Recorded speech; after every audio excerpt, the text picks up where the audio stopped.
Hey data fans, Reed here. Today I want to walk through and compare some use cases between field parameters and calculation groups. So recently I had a client scenario where they were doing some column switches with something that honestly could have been handled using a date filter instead. And I wanted to kind of break down when and where you might want to use a calculation group as a slicer versus maybe a field parameter and some limitations around how the visuals will interact with them and reset to a degree as well, especially if you use a field parameter. So let's go ahead and hop into Power BI, explore the scenario, and get started.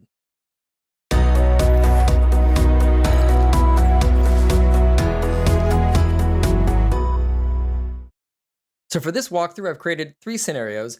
The example of the field parameter that we can improve with a calculation group that we have here in the middle, but then also a more typical example of how we can use a field parameter and what they're best to use for. So I had a client scenario where they had three dates due to the complexity of the model that they wanted to have a column for each of these that was swapped in the visual. I have order, delivery, and ship date in this slicer. They had transaction, accounting, and due date, but either way, three different date fields that they wanted to swap between. And the important part is dates, because dates is logic related sometimes. It worked well enough, and it was the best solution they could find for their scenario with the team that they were having build this.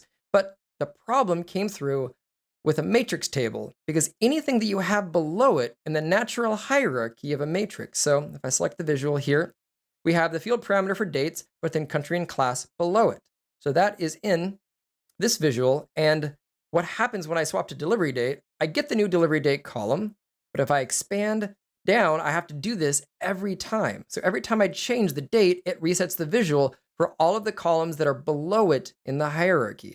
So it is working, but it's not perfect. Now, in this case, date fields, especially something related to, if I select here, we have the calendar date and then other dates on the fact table. Now, this is something where I could potentially leverage relationships to do the same effect in a calculation group. So coming over to the model view, I do have the standard relationship for order date that's already turned on, but then I could have a relationship for delivery and for ship date that are inactive. And I can create a calculation group for each of those. So my calc groups has one calculation group that is just called order date that doesn't actually do anything, but it does return to the original active relationship. So that's just using selected measure. And then my delivery date is using the use relationships function to call upon that inactive relationship between the two of those. And ship date does the same thing. So those two are calling those other two relationships. Coming back to the report view, looking at this slicer over here, changing from order to delivery to ship, same effect that's happening. If I was to sort these two as well, we can see that the same values are being returned in both, but the column that is used in here is no longer a parameter. It is the date column from the calendar table. So only one column is in there, and nothing's going to change about that due to the fact that the visual is not changing. It's just the logic and the measures are changing. So the visual does not reset, which is a nice benefit of this. So you can see a good example of when to maybe use a calculation group when you can edit the query itself and the filter logic inside of it, and a great use case for those versus a parameter, which is designed more for categorical switches between separate elements across different dimensional tables. Which brings me to my last example between manufacturer and country. So we still get that reset switch, but there's not an easy way for me in a visual on the rows specifically, get rid of the format, this field parameter here, and then class below it. So yes, it will reset if I change to country. I have to expand, but otherwise there's no easy way for me to have one visual with two swapped columns related to this. Now, just as a mention, I do want to point out a couple of ways to maybe fix this.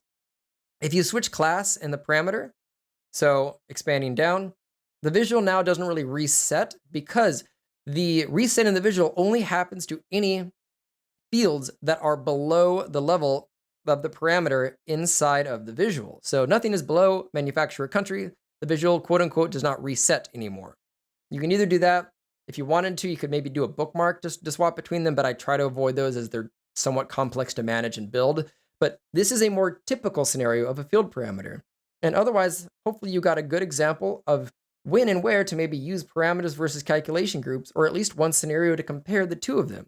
As always, I highly encourage you to check out or drop some comments down in the comment section below on any ways that you might implement this yourself, any questions you have, or any other solutions that you might think could benefit from this. But otherwise, check out some of my related content here in the upper left.